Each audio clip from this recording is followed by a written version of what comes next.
Salut mes amis, bienvenue à la maison. On enchaîne sur les steaks, au menu steak tomahawk. Le steak tomahawk est ni plus ni moins une côte de bœuf. Donc là voilà, c'est de l'angus noir 3A, vieilli 120 jours.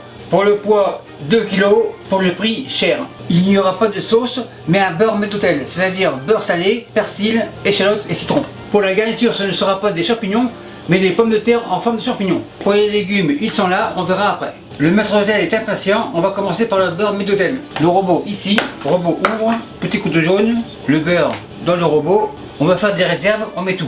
Donc 240 grammes. Couteau plonge, assiette plonge. Le beurre avance, persil en réserve, on roule raoul, couteau vert. En premier, on émince, on réunit et on hache. Le persil haché, assiette verte. Impeccable, le couteau vert à la plonge, les mains à la plonge et la table sera lavée. On passe aux échalotes. Échalotes ici, le couteau mauve est tout désigné. On coupe grosso modo, c'est pour donner une chance au robot. On égalise. Une dernière. Opération réussie, couteau mauve à la plonge. Transporteur arrive.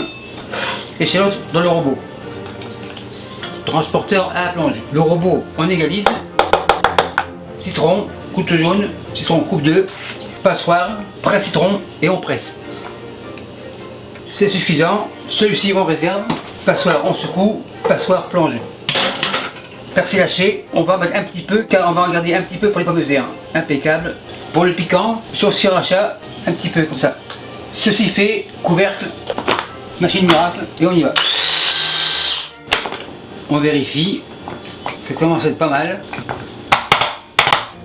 Maryse réserve, on referme et c'est reparti. On débranche, impeccable, tout est bien mélangé, super nickel. Les lisses on dévisse, à la plonge, le beurre on le réserve dans le bol. On racle le fond, impeccable. Maryse, on racle, on égalise. Les mains revenues de la plonge, maintenant on s'occupe du beurre. On fait une place comme ça.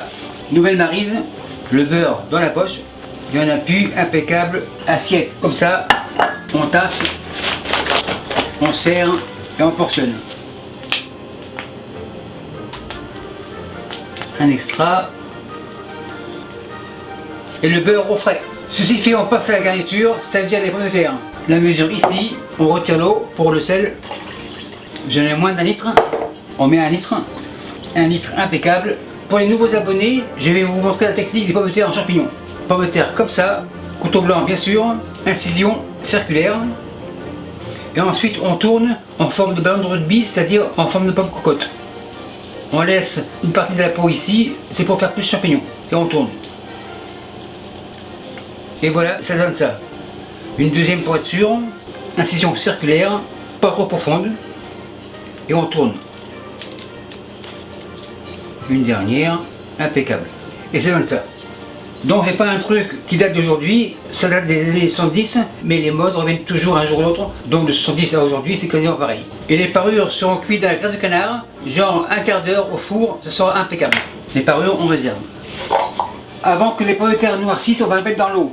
Couvert, pas besoin. Pommes de terre dans le chaudron. La mesure à la plonge. Eau, 1 litre. C'est assez. Donc 1 litre, ça veut dire sel 10 grammes. Pour faire un peu de couleur aux champignons, curcuma 1 pointe. Les pommes de terre sur le fourneau, feu à fond. Et quand ça pourra, on aura pour 1 minute pour les faire blanchir. En attendant, on passe au brocoli. Bol vert ici, brocoli il est là, et on coupe les bouquets. Ça devrait être suffisant, et le restant au réfrigérateur. Les brocolis on réserve, et on passe aux courgettes. Couteau vert, on fait une incise. Courgette s'assoit, la parure on réserve, petit couteau vert, et on tranche comme ça. Pas trop fine, environ 1,5 cm. Couteau vert au repos, tomate ici, couteau rouge bien sûr, incision, environ tous les 2,5 cm. Couteau rouge au repos, tomate ici, et les courgettes on les met comme ça. Le côté en biseau, ça aide à rentrer dans les fentes. On insère. C'est encore une décoration de légumes des années 70, mais comme je l'ai dit déjà, les modes reviennent toujours un jour ou l'autre, donc elles reviennent aujourd'hui. Une dernière, on égalise, on réserve et on passe à la deuxième. Le couteau rouge revient, incision, couteau rouge au repos, courgette, encore une, opération réussie, tomate comme ça. L'eau au bout, 1 minute. 1 minute. Araignée, les pommes de terre, on les égoutte, Le compte est bon. L'eau bout, elle a réduit un peu d'eau. Ça rebout, brocoli, le bol à la plonge. On égalise. Et quand ça rebout, on en a pour 4 minutes. Ça rebout, 4 minutes.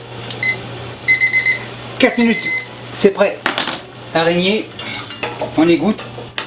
Et on va les faire refroidir comme ça à leur rythme, car les mettre dans l'eau froide, ce serait comme des éponges. Donc les brocolis, on réserve. L'eau à la plonge. Toute la garniture est prête. Maintenant, avant de passer à la cuisson de la viande, on passe à la garniture. Graisse de canard, feu à fond.